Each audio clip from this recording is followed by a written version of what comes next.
Bienvenidos una vez más a Teleeditorial. Hoy un tema de actualidad, un tema que atañe a toda la región Caribe y con nosotros alguien con la suficiente autoridad para hablar sobre el tema, Electricaribe.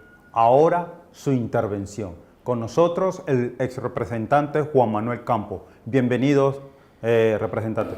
Muchas gracias, Juan Carlos. Gracias por esta invitación a ATL Editorial. Me parece una herramienta valiosa para poder llegar a la opinión pública con temas de interés.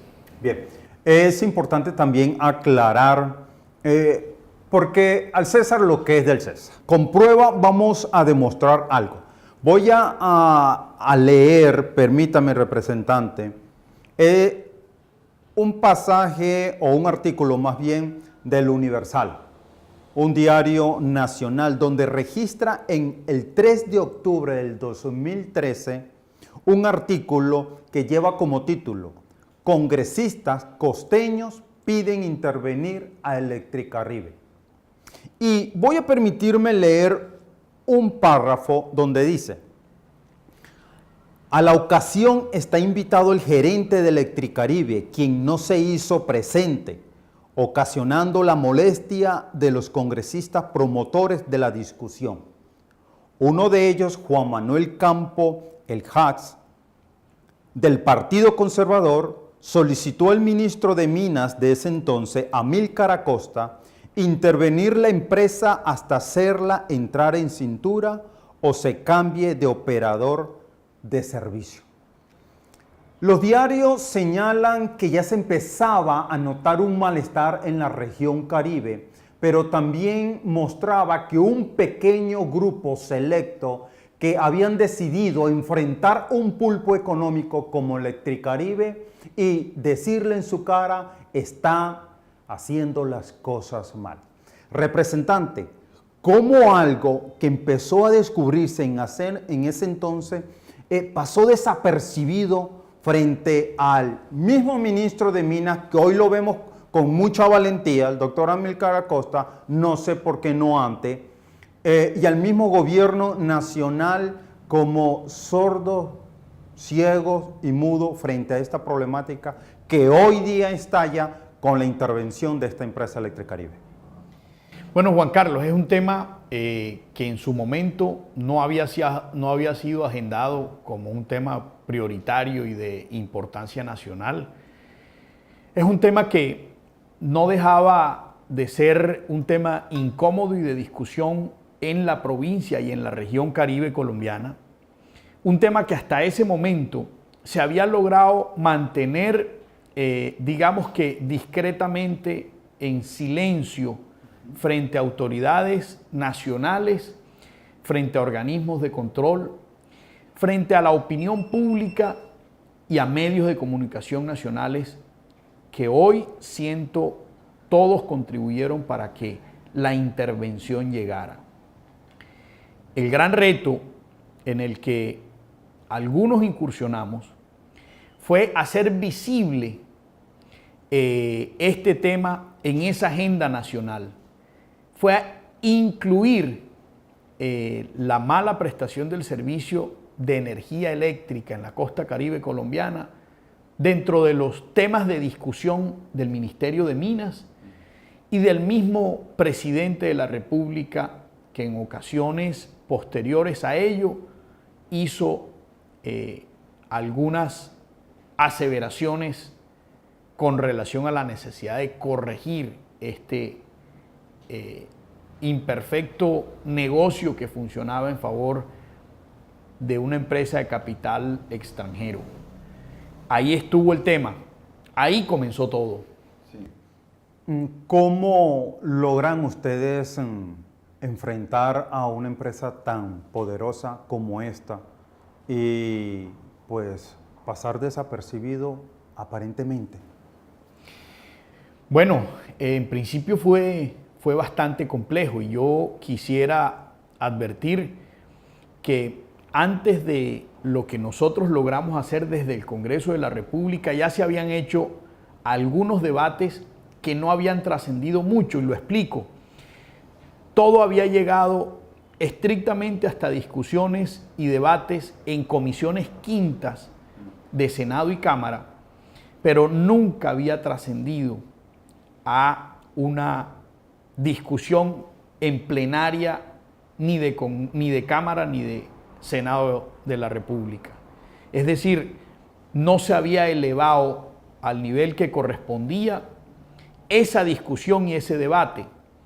Y no se había logrado precisamente porque, en mi juicio, Electricaribe sabía manejar muy bien esas relaciones que impedían que ese grito llegara hasta lo más alto.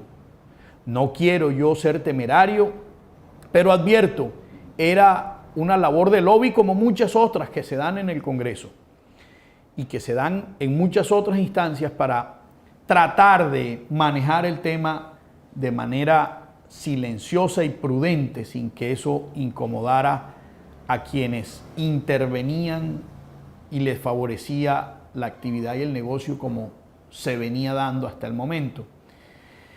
Luego, pues, de hacer trascender esta discusión y hacerla pública, viene una confrontación clara y evidente de nuestra parte con Electricaribe porque no les gustó y no les iba a gustar.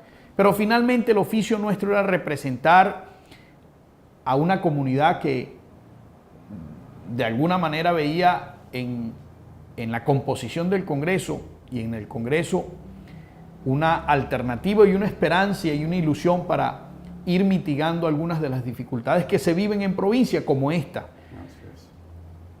Esas confrontaciones nos llevaron a discusiones públicas y algunas de ellas privadas, nunca lo he mencionado, con este señor José García San Leandro, el presidente de Electricaribe, quien se molestaba cada vez que yo promovía algún tipo de debate o discusión. Me advertía, como lo dice el Universal, que él no era sujeto de control político del Congreso y que en consecuencia no tendría por qué acudir a una citación o invitación que nosotros le hiciéramos y efectivamente no se dio. Es el día que en ningún momento se ha hecho presente. No es la primera vez que no acude una representación de Electricaribe. En otros casos tampoco lo ha hecho. Con el argumento falaz de que ellos manejan un negocio privado, que no tienen que rendirle cuentas a nadie. Nosotros le dimos a entender claramente a ellos, a través de las presiones y denuncias que hicimos a funcionarios del gobierno nacional y ante las entidades y organismos de control, que si bien era una empresa privada y era un negocio privado, y ahí está el gran desastre, el origen del desastre, estaban prestando un servicio público y por cuenta de ello, claro, haciendo recaudo de dineros que terminan siendo públicos, pero más allá de eso, manejando e invirtiendo recursos públicos vía subsidios a través de programas como el PRONE, como el FAER y como el FOES, programas que adelanta el Ministerio de Minas y Energía y que evidentemente, y de acuerdo a las estadísticas, Electricaribe ha sido el primer beneficiario en términos de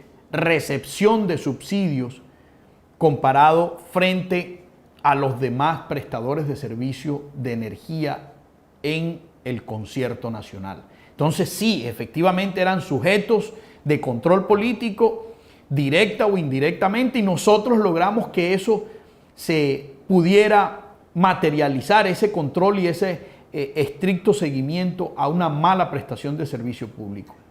Bien, vamos a un mensaje institucional y cuando regresemos vamos a analizar puntualmente lo que representa el impacto que pues se espera ocasione esta intervención a esta empresa de Electricaribe.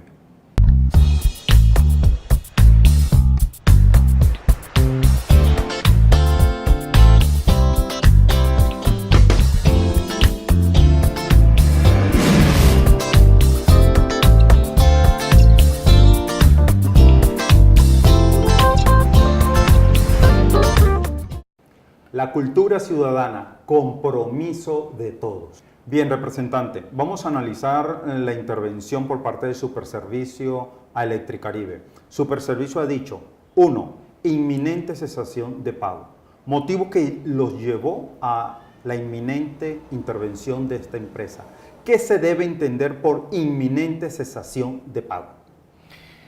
Bueno, esta es una de las razones por las cuales la superintendencia justifica la decisión de intervenir a la empresa. Entendiendo un poco qué sucedió detrás de todo esto que se concretó, materializó, sabemos que esta intervención se planteó desde hace 2 meses y muy seguramente desde antes se venía trabajando en ella. Hoy reconozco que este superintendente, un hombre joven, costeño, de corte técnico, muy prudente y mesurado en su estilo personal y así conducir la suerte de la superintendencia, es un hombre con capacidad, con la voluntad y con la disposición, y finalmente nos demuestra que sí era posible.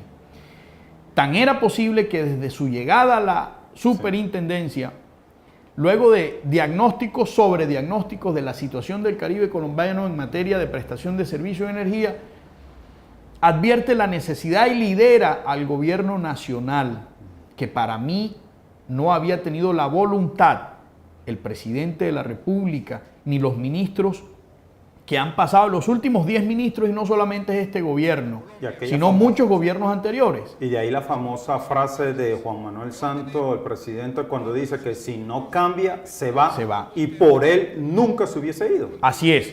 Entonces yo debo reconocer que ha habido disposición y voluntad en este superintendente como no ha habido en la de los anteriores. Y se logra entonces justificar la intervención con un argumento que existía hace mucho tiempo, hace más de 10 años, y es la inviabilidad financiera de la empresa para poder atender el compromiso de prestar el servicio de distribución de energía en la costa Caribe. Hoy se hace, por supuesto que inminente, pero estas advertencias se venían haciendo desde el año 2013. Yo alcancé a hacerla en el Congreso de la República. Hoy se hizo inminente porque la cesación de pagos se veía venir. Se advirtió que dejaba Electricaribe de pagarle a su proveedor de energía. Pero en esta advertencia lo distinto es que se hizo público. En ocasiones anteriores no había trascendido esa situación tan crítica y tan grave. Y efectivamente se asume el control con el rigor que requiere, y para evitar que la catástrofe siga ascendiendo, escalando, por cuenta de un déficit o un faltante de 150, 160 mil millones de pesos que le falta a la caja de Electricaribe para poder mantener la operación, pues la superintendencia interviene en buena hora y lo hace, en mi opinión, y según lo que he podido saber, de una forma reposada, consensuada, sensata. Lo programó, lo organizó muy bien y tiene unos consultores de muy alto nivel que han acompañado a la superintendencia en esta intervención. Disculpe que lo interrumpa. 160 y tantos miles de millones no es un monto pequeño. ¿Por qué la demora en tomar una medida que ahora se conoce como inminente y necesaria? No debimos esperar tanto y esa es una respuesta que todavía el gobierno no nos da. Yo creo que esto debió atenderse desde mucho antes y así habríamos podido evitar que la situación fuera tan dramática para Electricaribe y por supuesto para nosotros los usuarios como la que actualmente estamos viviendo.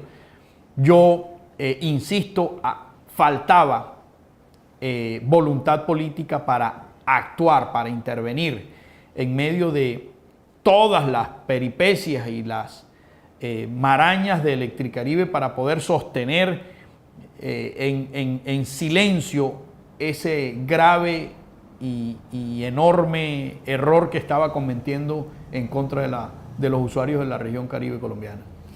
Segundo punto, no está en condiciones de prestar un buen servicio.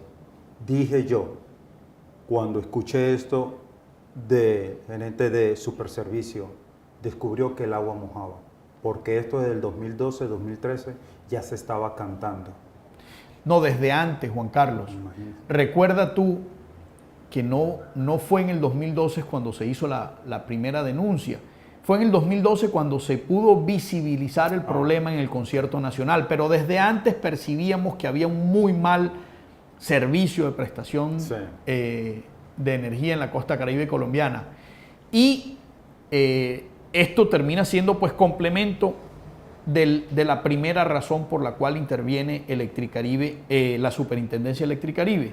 Al no tener sanidad en la caja, en el manejo de los recursos, pues sencillamente resulta siendo inviable, imposible una óptima prestación del servicio de energía.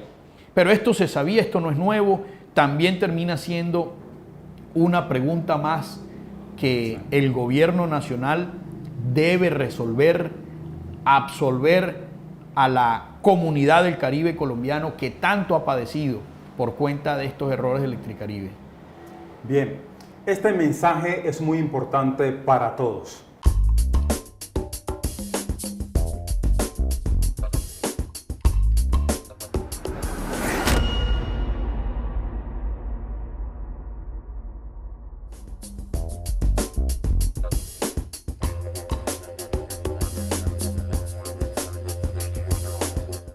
Respetar los semáforos puede salvar tu vida y la vida de alguien más.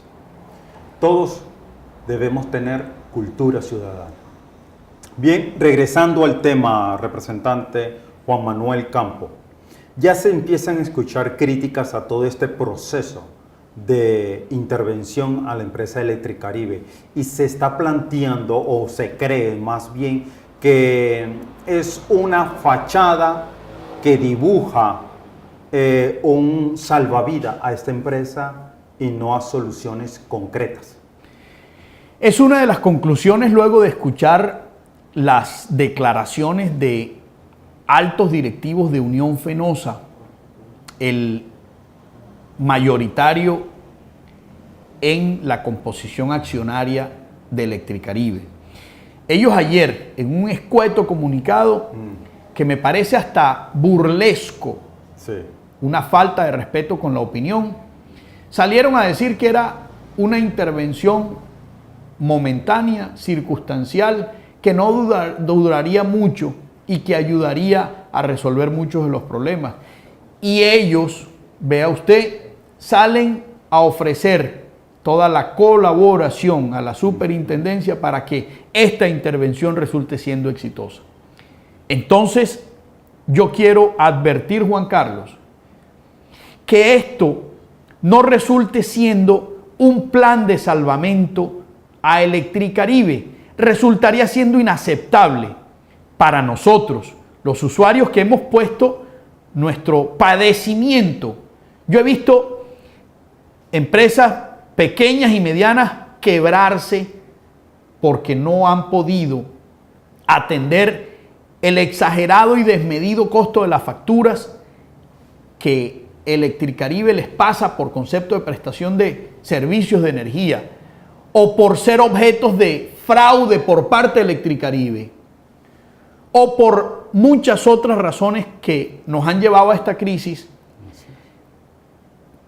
y termina siendo entonces inaceptable para ellos y por supuesto para cada uno de nosotros que nos vemos afectados con la mala prestación del servicio, que ahora el gobierno nacional, por cuenta de compromisos diplomáticos eventualmente, o por quedar bien con una multinacional como Unión Fenosa, entra a resolverle los problemas financieros y los problemas técnicos a una empresa que no ha podido de ninguna manera administrar bien su actividad y su negocio. Nosotros no podemos volvernos como Estado unos solucionadores de problemas a expensas de una situación fiscal tan crítica como la que vive el país. El presidente Santos se propuso sacar adelante un proceso de paz que resultará siendo bastante oneroso, que demanda de muchos recursos, y para ello, y con ocasión de los hechos recientes en nuestra economía, la caída del precio del barril de petróleo y muchas razones más, plantean como solución una reforma tributaria para poder nivelar la caja, proyectando la posibilidad de que no alcance tampoco para atender la demanda de lo que cuesta el proceso de paz en Colombia, y le vamos entonces a colgar otro arete a esta precaria situación fiscal de nuestra nación, resolviéndole el problema financiero a Electricaribe y devolviéndole entonces, luego de saneada la empresa, a los españoles para que sigan asumiendo de manera tirana, autoritaria, soberbia, como lo ha demostrado el señor García San Leandro en muchas ocasiones, representante de Electricaribe, en muchas ocasiones la actitud frente a la discusión que hacemos cada vez que hay dificultades con Electricaribe.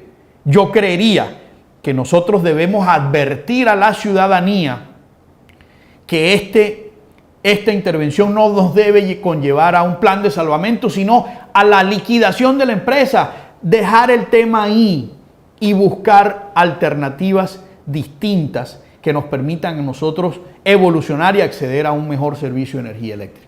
Uno de ellos definitivamente es que desaparezca Electricaribe. En mi opinión, sí. Bueno, ¿qué opción podría tener el gobierno? Pues sencillamente sentarse a cuadrar caja con Electricaribe, y yo creo que terminaría Electricaribe debiéndole a la nación por cuenta de ese costo social que implica haber destrozado la calidad de vida de tantos colombianos en el Caribe colombiano.